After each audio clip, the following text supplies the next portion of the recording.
اعوذ باللہ من الشیطان الرجیم بسم اللہ الرحمن الرحیم اللہ اکبر لا الہ الا اللہ واللہ اکبر وللہ الحمد انہ وحدہ صدق وعدہ نصر عبدہ ہزم الاحزاب وحدہ لا الہ الا اللہ ان اللہ وملائکتہ یصلون علی النبی یا ایہا الذین آمنوا صلوا علیہ وسلم تسلیما اللہم صلی وسلم وبارک علی سیدنا محمد وعلی آلہ واصحابہ وازواجہ وذریتہ اجمعین بقدر حسنہ ونورہ وجمالہ وکمالہ رب اشرح لی صدری ویسر لی امری واحلل عقدۃ من لسانی یفقہوا قولی ربی ادخلنا مدخل صدق واخرجنا مخرج صدق واجعل لنا من لدنک سلطانا نصیرا وجاء الحق وزهق الباطل ان الباطل کان زہوقا۔ پاکستان کے مسلمانوں، تم لوگوں نے اپنی جانوں پر بہت بڑا ظلم کر لیا ہے۔ تم نے اپنے خلاف اتنی بڑی گواہی تیار کروا لی ہے کہ اب تمہاری مغفرت مشکوک ہو گئی ہے۔ اہل غزہ نے تمہارے خلاف سیدی رسول اللہ کے دربار میں مقدمہ دائر کر دیا ہے۔ تم نے مجاہدین کے ترجمان ابو عبیدہ کی تقریر سنی تھی۔ یہ پہلی مرتبہ ہے 2 سال میں کہ انہوں نے کھل کر مسلمان امت کے خلاف، مسلمان حکمرانوں کے خلاف، مسلمان علماء کے خلاف، مسلمان امت کے خلاف ایک اتنا بڑا مقدمہ دائر کیا ہے۔ اور اہل غزہ نے کھل کر اعلان کیا ہے کہ قیامت کے روز سیدی رسول اللہ کے دربار میں اللہ کے سامنے ہم تمہارے خلاف مقدمہ کریں گے۔ ان للہ و انا الیہ راجعون۔ یہ بہت بڑا مقدمہ ہے اگر تم سمجھو تو۔ اہل غزہ اللہ کے فضل سے کامیاب ہو چکے ہیں، واللہ اہل غزہ کامیاب ہیں۔ سیدی رسول اللہ کی بشارات کے مطابق مقبرۃ الاسقلان، اس کے شہداء بغیر حساب کتاب کے سیدی رسول اللہ کے پاس لائے جائیں گے۔ اس کا رباط کائنات کا بہترین رباط ہے۔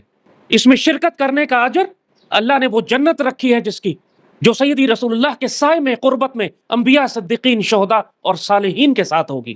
اہل غزہ نے شعوری طور پر اس جنت کو قبول کیا، اس راستے کو قبول کیا جس میں وہ اچھی طرح جانتے تھے کہ تم آزمائے جاؤ گے، اپنی جان اور مال کی قربانیوں سے، اپنی اولاد کی قربانیوں سے، اپنے کاروبار، اپنے کھیتوں، اپنے باغات کی تباہی سے تمہاری جان، مال، عزت خطرے میں ڈالی جائے گی۔ لیکن وہ پھر بھی پکار اٹھے، رضیت باللہ ربا وبالاسلام دینا وبمحمد نبی ورسولا۔ واللہ وہ کامیاب ہے، واللہ اہل غزہ کامیاب ہے۔ لیکن اس اہل غزہ نے، اس فلسطین کے مسلمانوں نے جو اس امت کے خلاف اور پاکستان کے مسلمانوں کے خلاف جو مقدمہ دائر کیا ہے، واللہ ہم خسارے میں ہیں، واللہ یہ امت خسارے میں ہے۔ کیا تم یہ سمجھتے ہو کہ اہل غزہ کو بھوکا پیاسا مرتے دیکھتے رہو گے اور پھر سیدی رسول اللہ تم کو حوض کوثر کا پانی پلائیں گے؟ ہمیں تو سیدی نے یہ سکھایا تھا کہ تم پیٹ بھر کے کھا لو اور تمہارا ہمسایہ بھوکا ہو تو تم اہل ایمان میں سے نہیں ہو۔ ہمیں تو سیدی رسول اللہ نے یہ فرمایا تھا کہ اللہ نے بنی اسرائیل کی ایک عورت کو صرف اس لیے جہنم میں دھکیل دیا کہ اس نے ایک بلی کو بھوکا پیاسا مار دیا تھا، قید کر کے رکھا تھا، اس کو اجازت نہیں دی کہ وہ خود شکار کر لے یا اس کو کھانا نہیں ڈالا اس نے۔ ایک بلی کے مارنے پر، ایک بلی پر ظلم کرنے پر اللہ نے اس عورت کو جہنم میں دھکیل دیا۔ ہمیں تو سیدی رسول اللہ نے یہ بتایا ہے کہ بنی اسرائیل کی ایک بدکار گناہگار عورت کو اللہ نے صرف اس لیے معاف کر دیا کہ اس نے ایک پیاسے کتے کو پانی پلایا تھا۔ تم تو اس نبی کے ماننے والے ہو جنہوں نے تم کو حکم دیا ہے کہ یتیموں کے سر پہ ہاتھ رکھو، بیواؤں، یتیموں، مسکینوں کی مدد کے لیے پہنچو۔ تم تو اس قرآن کے ماننے والے ہو جہاں پہ اللہ تعالیٰ نے فرمایا کہ اے اہل ایمان، تم کو کیا ہو گیا ہے کہ زمین میں کمزور مسلمان چیخ چیخ کر تم کو پکار رہے ہیں کہ یا اللہ ہماری مدد فرما، ہم پر ظلم ہو رہا ہے، اپنی جانب سے کوئی مددگار بھیج۔ اور تم اس کے باوجود زمین سے چپکے رہ گئے۔ 2 سال ہو گئے ہیں غزہ کی جنگ کو۔ اب تو زندگی کے وہ ایسے موقع پر پہنچ چکے ہیں کہ شاید اگلے 10، 15، 20 دن میں غزہ میں کوئی مسلمان زندہ نہ بچے۔ بھوک کی وہ ایسی عالم ہے، بھوک کا ایسا مقام آ چکا ہے کہ غزہ میں 10 لاکھ بچے موت کے دہانے پر کھڑے ہوئے ہیں۔ تمہارے سامنے تصویریں آ رہی ہیں، تم لائیو ویڈیوز دیکھ رہے ہو۔ ہڈیوں کا ڈھانچہ بن چکے ہیں، جسم کی پوری چربی گھل چکی ہے، صرف ہڈیاں اور اس پہ چمڑی ہے، اور صرف ان سے چند 100 گز دور خوراک کے سینکڑوں ٹرک کھڑے ہوئے ہیں، اور وہ خنزیرہ یہودیہ کا بیٹا مصری اجازت نہیں دے رہا ان ٹرکوں کو غزہ میں داخل ہونے کے لیے، اور باقی پوری مسلمان دنیا خاموشی سے تماشا دیکھ رہی ہے، سوائے اہل یمن کے۔ اللہ ان کو برکت دے اور ان کو سلامت رکھے، وہ اہل یمن جن کے لیے سیدی رسول اللہ نے دعا فرمائی تھی۔ غریب مسکین ملک ہے، سر دھڑ کی بازی لگا دی اس نے فلسطین کے لیے، کوئی فائدہ نہیں ہے اس کو فلسطین سے، ظاہری دنیاوی فائدہ، نہ اس سے کوئی اس کا کاروبار ہے، نہ وہاں سے کوئی انویسٹمنٹ آتی ہے اس کو، صرف اس لیے اہل فلسطین کے ساتھ کھڑا ہے کہ وہ مسجد اقصیٰ کے ساتھ کھڑے، کہ وہ سیدی رسول اللہ کی امت ہے اور تکلیف میں ہے۔ واللہ اہل یمن نے حق ادا کر دیا وفاداری کا، جو ان کے بس میں تھا وہ کر رہے ہیں، مگر باقی مسلمان دنیا جو خیانت استغفر اللہ، جو مکاری اور جو دھوکہ اس نے اہل فلسطین کو دیا ہے، یہی تو وہ مقدمہ ہے جو اہل فلسطین نے تمہارے خلاف دائر کیا ہے۔ ابو عبیدہ کے الفاظ سن کے جس کے دل میں ذرا سا بھی درد ہے ذرا سا بھی ایمان ہے وہ سو نہیں سکتا اس کے بعد. جس دکھ اور تکلیف سے انہوں نے کہا ہے کہ یوم قیامت اللہ اس کے رسول کے دربار میں ہم تمہارے خلاف گواہی دیں گے. اہل غزہ کو کس بری طرح سے شکار کیا جا رہا ہے. استغفر اللہ. امریکیوں نے وہاں پر ایک امدادی مرکز بنایا ہے اور اس امدادی مرکز میں انہوں نے ٹریفک لائٹ لگائی ہے. کبھی سرخ ہو جاتی ہے اور کبھی سبز ہو جاتی ہے. اور جب 1.5 لاکھ فلسطینی بھوکے مسکین عورتیں بچے جوان جمع ہو جاتے ہیں، ان کو وقت دیا جاتا ہے کہ اتنے بجے یہاں پہنچ جاؤ، یہاں آٹا تقسیم ہوگا. جب وہ جمع ہو جاتے ہیں تو اعلان کیا جاتا ہے کہ سبز رنگ کی بتی جلے گی ٹریفک لائٹ پر، آپ کے پاس 10 منٹ ہیں، دوڑ کر جائیں، جو ٹرک پہ سے آٹا اتار لے وہ لے جائے. اور 10 منٹ کے بعد وہ بتی سرخ ہو جاتی ہے اور مشین گنیں فائر کھول دیتی ہیں اور دھڑا دھڑ چاروں طرف فلسطینی شہید گرنے لگتے ہیں. باقی زمین پر لیٹ جاتے ہیں گولیوں سے بچنے کے لیے. چند منٹ تک یہ گولیاں چلتی رہتی ہیں، پھر دوبارہ وہ بتی سبز ہو جاتی ہے اور جو زمین پر لیٹے ہوتے ہیں وہ اٹھ کر بھاگتے ہیں کسی طرح ٹرک سے آٹے کی بوری اتار لیں. انا للہ و انا الیہ راجعون. انا للہ و انا الیہ راجعون. ہر روز جب آٹے کی بوریاں لے کر گھر پہنچتے ہیں تو 30-40 شہیدوں کی لاشیں بھی ہوتی ہیں. سینکڑوں زخمیوں کی زخموں سے چور لائے جاتے ہیں، گولیاں لگی ہوتی ہیں. یہ عجیب تماشا اور مذاق بنایا ہوا ہے انہوں نے. جس طرح فلموں میں یہ سین دیکھا کرتے تھے، ہنگر گیمز میں اور اس طرح کی دوسری فلموں میں جو انہوں نے سین بنائے تھے، ٹریفک لائٹ کی بتیاں جلا کے بجھا کر مسلمانوں کو قتل کیا جا رہا ہے اور تماشا لگا ہوا ہے، اس کی ویڈیوز بن رہی ہیں، ہنس رہے ہیں، مذاق اڑا رہے ہیں اور پوری مسلمان دنیا دیکھ رہی ہے. اہل فلسطین کو پورا حق ہے ہمارے خلاف مقدمہ کرنے کا. فلسطینی بچوں کا حال یہ ہو گیا ہے کہ ایک بچہ اپنی ماں سے کہتا ہے، ماں میں نے ابو کی شہادت پر صبر کیا تھا تو میں جنت میں جاؤں گا نا. اس کی ماں نے کہا ہاں میری جان تم ضرور جنت میں جاؤ گے، مگر تم جنت میں کیوں جانا چاہتے ہو؟ کہ ماں مجھے بھوک لگ رہی ہے، جنت میں کھانا ہے نا، میں گوشت کھاؤں گا، میں روٹی کھاؤں گا. اہل غزہ کے بچے اپنے بڑوں سے کہہ رہے ہیں کہ امی ہم شہید ہونا چاہتے ہیں، ہم زندہ نہیں رہنا چاہتے، ہمیں جنت میں جا کے کھانا کھانا ہے. تم جانتے ہو یہ کتنا بڑا مقدمہ تمہارے خلاف ہو رہا ہے؟ تمہارے بچے دن میں کتنی دفعہ کھاتے ہیں؟ اس قوم کے علماء کو کوئی فرق نہیں پڑ رہا، اس قوم کے حکمرانوں کو بے حسی بے شرمی بے غیرتی کا یہ کون سا لیول ہے یار؟ مجھے بتاؤ کہ تم اپنے آپ کو مسلمانوں کے حکمران کہتے ہو، تم اپنے آپ کو مسلمانوں کے علماء کہتے ہو. پاکستان میں ہر گلی کے کونے پہ 4 مسجدیں بنی ہوئی ہیں. ہزاروں لوگ ہیں جو اپنے آپ کو کہتے ہیں کہ ہم، لاکھوں لوگ ہیں جو اپنے آپ کو کہتے ہیں کہ ہم علماء کرام ہیں، منبر رسول پر بیٹھے ہیں، نائب رسول ہیں، خلیفۃ الرسول ہیں. ایسے ایسے پیر ہیں یہاں پہ جو اپنے آپ کو سید کلیم کرتے ہیں. ان کی دولت ایسی ہے کہ پوری دنیا میں ارب پتی ہیں ڈالروں میں. جب چلتے ہیں تو وقت کے فرعون لگتے ہیں، چہرے پہ مکاری اور دھوکے بازی اور فراڈ اور ایمان فروشی ہے، مگر ان کے ہاتھ چومنے والے لاکھوں ہیں آس پاس. مگر ان بدبختوں کے نصیب میں یہ نہیں ہوا کہ اہل غزہ کی کفالت کر لیتے. پاکستان کی اتنی بڑی بڑی سیاسی جماعتیں ہیں، اپنی الیکشن کیمپین کے لیے اربوں روپے کا چندہ اکٹھا کر لیتی ہیں. کسی نے قسم توڑنے کے لیے ایک دیگ لگا بھی دی غزہ کے اندر تو بغیر تو اس کے ساتھ پوسٹر اتنا بڑا لگاتے ہیں، اس میں 20 بے شرموں کی تصویر لگاتے ہیں. الذین هم یراؤون ویمنعون الماعون. یہ وہ کمینے اور ذلیل لوگ ہیں جو صرف ریاکاری کرتے ہیں اور مکاری کرتے ہیں اور امت کو دھوکہ دیتے ہیں. تو معمولی سی چیز بھی مفت میں نہیں دے سکتے جب تک اپنا اشتہار نہ لگائیں اس کے اوپر. سال میں ایک دیگ دیتے ہیں اور پوسٹر اتنے بڑے بڑے لگاتے ہیں اور اس پہ 10 بغیرتوں کی تصویریں چپکاتے ہیں. مکار اور دھوکے باز اللہ اور اس کے رسول اور مومنین کو دھوکہ دینا چاہتے ہیں. واللہ تمہارا کوئی عذر کام نہیں آئے گا، تمہارا کوئی عذر کام نہیں آئے گا. ہم 25 کروڑ پاکستانیوں نے اپنے اوپر اللہ کا عذاب مستحق کر لیا ہے. یاد رکھو جب اللہ اپنے احسان گناتا ہے نا، میرا مالک جب یہ کہتا ہے کہ میں نے تمہارے اوپر احسان کیا، تو وہ کن باتوں کو گناتا ہے؟ سورہ قریش پڑھو نا. اللہ جب قریش پر اپنے احسان گناتا ہے تو کیا فرماتا ہے؟ لإلاف قریش إیلافهم رحلة الشتاء والصيف. کہ اللہ جو احسان کر رہا ہے اہل قریش کے اوپر، کہ اللہ نے ان کے لیے آسانی کر دی کہ موسم کی تغیرات، سردی اور گرمی، کلائمیٹ چینج، برسات، بارش، سیلاب، ان سب مصیبتوں سے اللہ نے ان کو بچا کر رکھا ہوا ہے. پھر آگے اللہ کہتا ہے فَلْيَعْبُدُوا رَبَّ هَٰذَا الْبَيْتِ الَّذِي أَطْعَمَهُم مِّن جُوعٍ وَآمَنَهُم مِّن خَوْفٍ. تو ان کو چاہیے کہ اپنے رب کا شکر ادا کریں کہ جس نے ان کی معیشت ٹھیک کی، ان کو اکنامکلی بہتر کیا، ان کو کھانے پینے کی چیزیں دی، ان کو بھوک سے نجات دی اور ان کو خوف سے نجات دی، ان کو امن بخشا.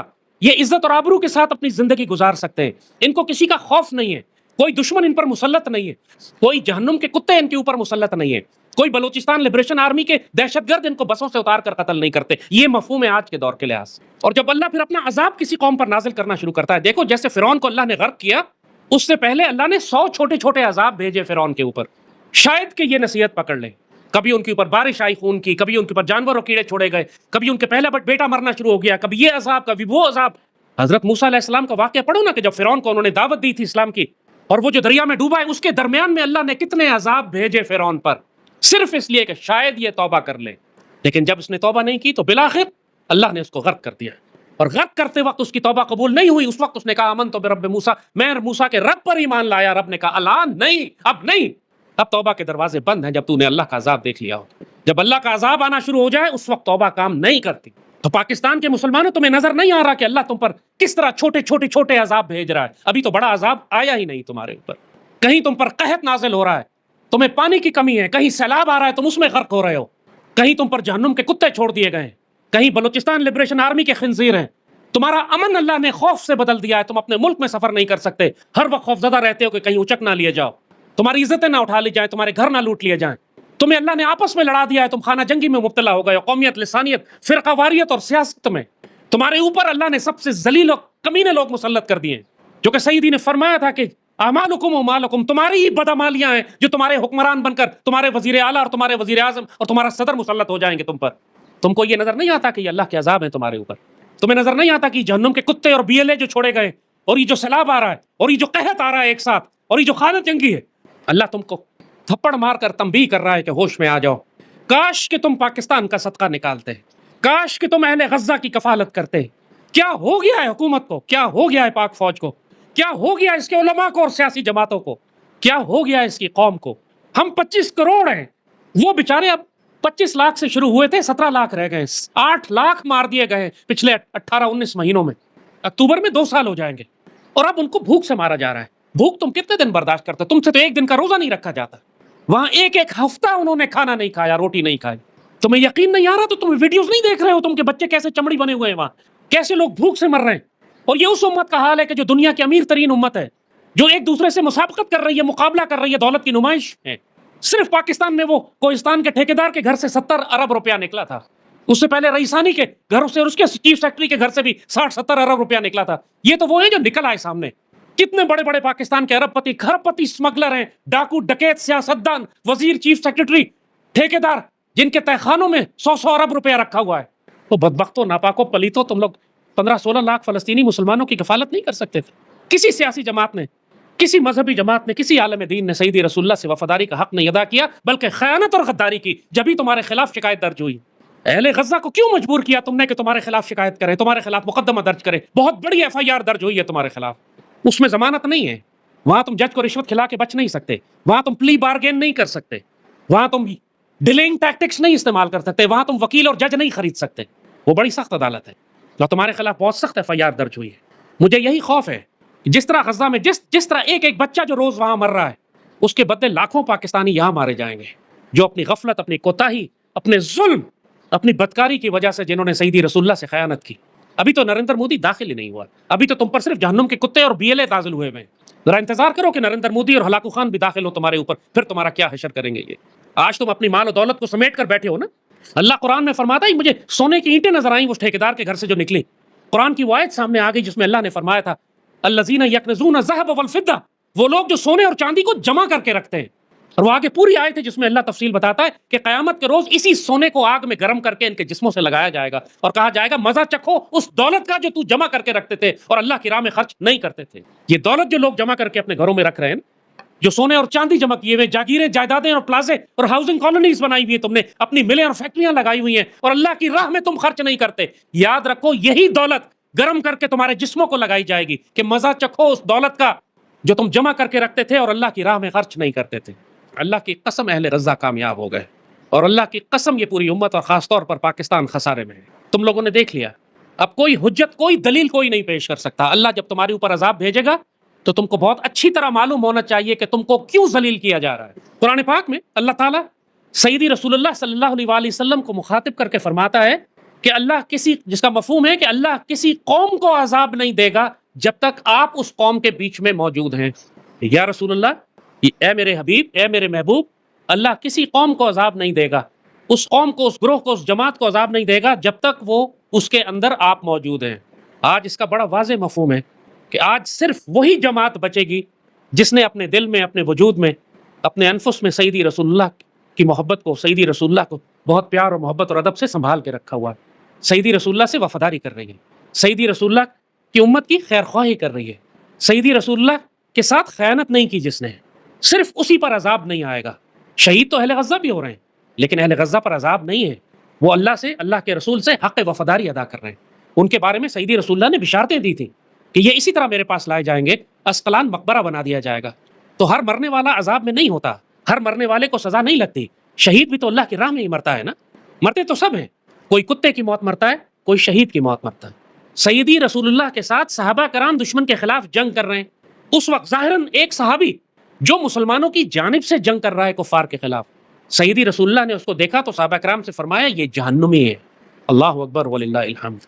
صحابہ کرام حیران ہو گئے کہ ایک سپاہی جو سیدی کے ساتھ جانب سے کافروں کے خلاف جنگ کر رہا ہے، سارے مسلمان اس کو صحابی سمجھتے ہیں، وہ مجاہد ہے مسلمانوں کی جانب سے، تو سیدی رسول اللہ فرماتے ہیں یہ جہنمی ہے۔